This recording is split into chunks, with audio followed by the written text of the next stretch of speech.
Hello friends, तर आजच्या व्हिडिओमध्ये मी तुम्हाला 36 साईजचं फोटक्स ब्लाउजचं अगदी कमीत कमी कपड्यामध्ये हे सर्व पॅटर्न्स आहेत पेपर कटिंग केलेले, हे सर्व ठेवून आपण ब्लाउज कसा कटिंग करायचा याची अगदी सोपी ट्रिक सांगितलेली आहे.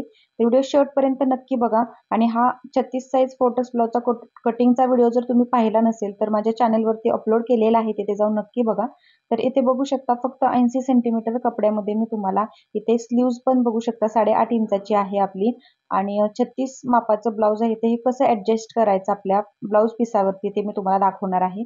तर बिना अस्तरचा ब्लाउज आहे मैत्रिणींनो. तर इथे बघा या पद्धतीने तो अंथरून घ्यायचा आहे आपल्याला एका साईडने अगोदर. आणि या साईडवरती आपण फ्रंट पार्ट आणि बॅक पार्ट कट करणार आहोत. आणि राहिलेलं जे पुढच्या साईडला आहे कापड त्याच्यावरती आपण बाहीचं कटिंग इथे करून घेणार आहोत. तर बाही कशी ऍडजस्ट करायची बघू शकता. जर लांब बाही असेल तर इथे बघा अगोदर मी बाहीचं मार्किंग करून घेतलं. आणि ते दुसऱ्या साईडला बाही आपली कशी ऍडजस्ट होत आहे ते चेक करायचं. तर इथे बघू शकता या पद्धतीने मी अगोदर अंदाज लावून घेतला आपलं बाही बसत आहे की नाही व्यवस्थित. तर अगदी प्रॉपर बसत होती. तर आता मी बॅक पार्ट ठेवून घेते अगोदर. इथे या पद्धतीने फ्रंट पार्ट कुठे ऍडजस्ट होत आहे ते बघते मी. इथे बघू शकता या पद्धतीने योगपट्टी आणि फ्रंट पार्ट ठेवून घेतला. आणि नंतर मग आता जसं आहे तसं ते आहे ते आपल्याला ड्राफ्टिंग करून घ्यायचं आहे. तर आता बाहीचं अगोदर मी तुम्हाला मार्किंग करून दाखवते. या पद्धतीने मी बाही बसवलेली आहे. आणि खालच्या साईडला 1 इंचाचं आपल्याला फोल्ड करण्यासाठी मार्जिन सोडायचं आहे.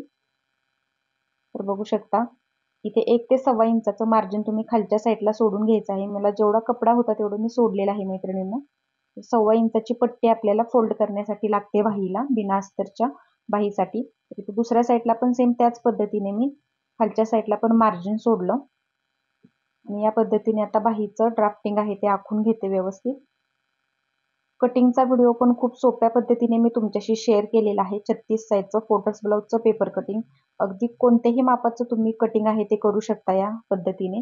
तर नक्की तो व्हिडिओ बघा. अगदी सोपी पद्धत सांगितलेली आहे. तर इथे बघा आता आपल्याला कपडा कमी पडत आहे तर हा जॉईंट आहे तो आपण बॅक साईडला देणार आहोत. म्हणजे जॉईंट जरी दिला तरी तो आपला दिसणार नाही, पाठीच्या साईडला जाणार आहे त्याच्यामुळे.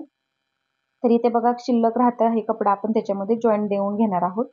तर इथे सर्व पार्ट मी व्यवस्थित ठेवून घेतलेले आहेत. आता बॅक पार्टला खालच्या साईडने व्यवस्थित इथे एक स्ट्रेट लाईन आखून घेते. म्हणजे आपलं परफेक्ट इथे पार्टचं कटिंग होणार आहे. कारण की बऱ्याच वेळा कोसमध्ये कपडा असतो त्याच्यामुळे असे नेहमी स्ट्रेट लाईन आखून घ्यायची. इथे बॅक पार्टला खालच्या साईडला जे आपण मार्किंग केलेलं होतं ते मी कट करून घेतलं. आणि वरती शोल्डर उतार आहे तो दोन्ही साईडचे कट करून घेतलेले आहेत. तर बऱ्याच वेळा माझ्याकडून हे कटिंग करायचं राहतं तर कमेंटमध्ये लगेच मैत्रिणी विचारतात. तर स्टिचिंगच्या वेळेस पण ते ऍडजस्ट करू शकतो आपण जर चुकून राहिलं तर. पण नेहमी आठवणीने करायचं आहे. तर इथे बघा मी या पद्धतीने आता केलेल्या मार्किंग वरती बॅक पार्ट आणि फ्रंट पार्ट इथे आता व्यवस्थित ड्राफ्टिंग करून घेते. तर अगदी सोपी पद्धत आहे. कटोरी ब्लाउज कटिंगचे पण माझे व्हिडिओ खूप व्हायरल झालेले आहेत. तसेच बाहीचे पण व्हिडिओ व्हायरल झालेले आहेत.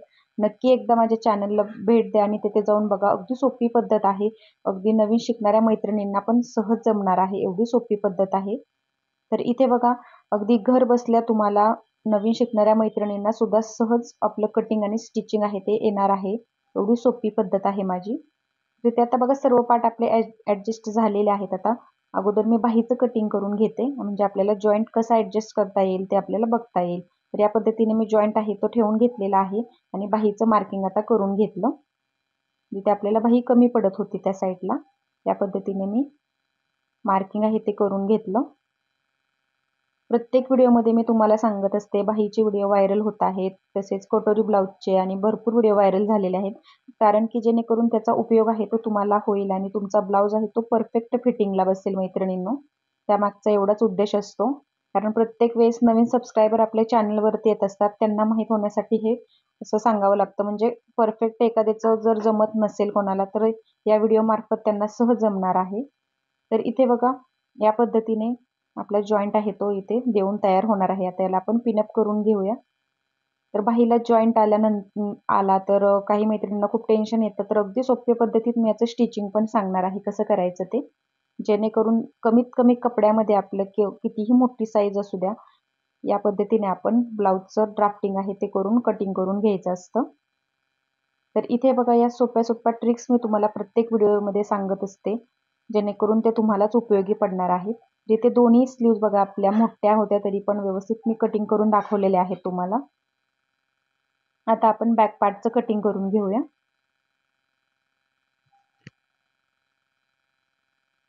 या पद्धतीने आता बॅक पार्टचं मी व्यवस्थित कटिंग करून घेते. तर स्टिचिंगचा व्हिडिओ पण मी लवकरच अपलोड करणार आहे, जेणेकरून तुम्हाला कोणताच डाऊट याच्यामध्ये राहणार नाही मैत्रिणींनो, आणि अगदी परफेक्ट तुमचं ब्लाऊज आहे ते स्टिच करून तयार होणार आहे. इथे बघू शकता ब्लाऊज स्टिचिंगचा लोड असल्यामुळे मला टाइम टू टाइम व्हिडिओ टाकायला जमत नाहीये, त्याच्यामुळे थोडंसं सहकार्य करा आणि पहिले जे व्हिडिओ टाकलेले आहेत ते जाऊन नक्की बघा. खूप सोपी पद्धत मी सांगितलेली आहे. तर इथे बघा आता फ्रंट पार्टचं आपण इथे व्यवस्थित ड्राफ्टिंग करून घेऊया जसं आहे तसं. आणि ते आता जेवढे आपण इथे डॉट्स दिलेले आहेत बघू शकता, टक्स दिलेले आहेत, त्याचं पण मार्किंग लगेचच करून घ्यायचं, म्हणजे दुसऱ्या साईडला आपल्याला ते छापून घेता येतं व्यवस्थित या पद्धतीने. आता हे टक्स आहे ते मी व्यवस्थित आखून घेते. बघू शकता या पद्धतीने मी टक्स दिलेले आहेत, आणि टक्स कसे द्यायचे याची पण अगदी सोपी ट्रिक सांगितलेली आहे कटिंगच्या व्हिडिओमध्ये, नक्की तिथे जाऊन बघा.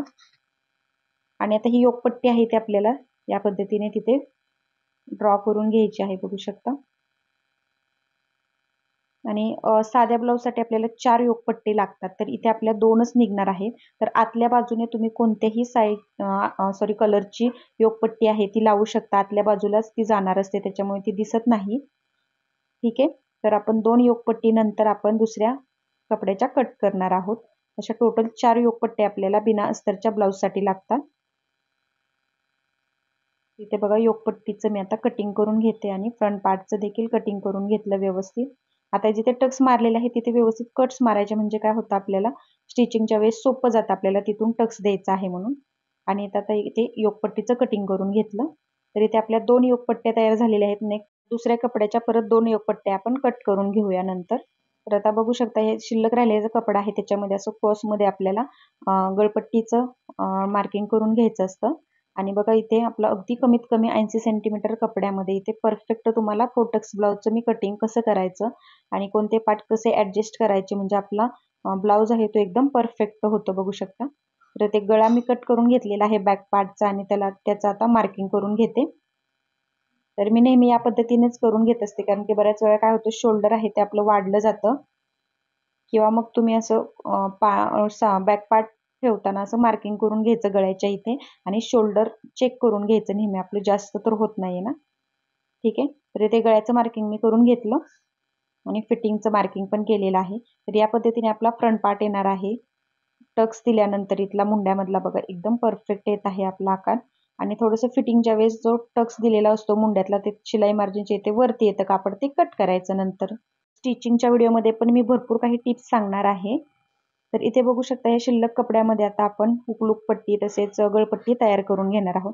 तर बघा अगदी परफेक्ट आपलं 36 साईजचं 4 टक्स ब्लाऊजचं कटिंग पेपर पॅटर्न ठेवून मी कटिंग कसं करायचं ते सांगितलेलं आहे. तर चॅनलवर जर पहिल्यांदाच आला असाल तर प्लीज चॅनलला सबस्क्राईब करून बाजूचं बेल आयकॉन आहे ते ऑलवर सेट करा, म्हणजे असे छान छान व्हिडिओ मी ज्यावेळेस टाकेल त्याची सूचना सर्वात अगोदर तुमच्या मोबाईलवरती येणार आहे. धन्यवाद.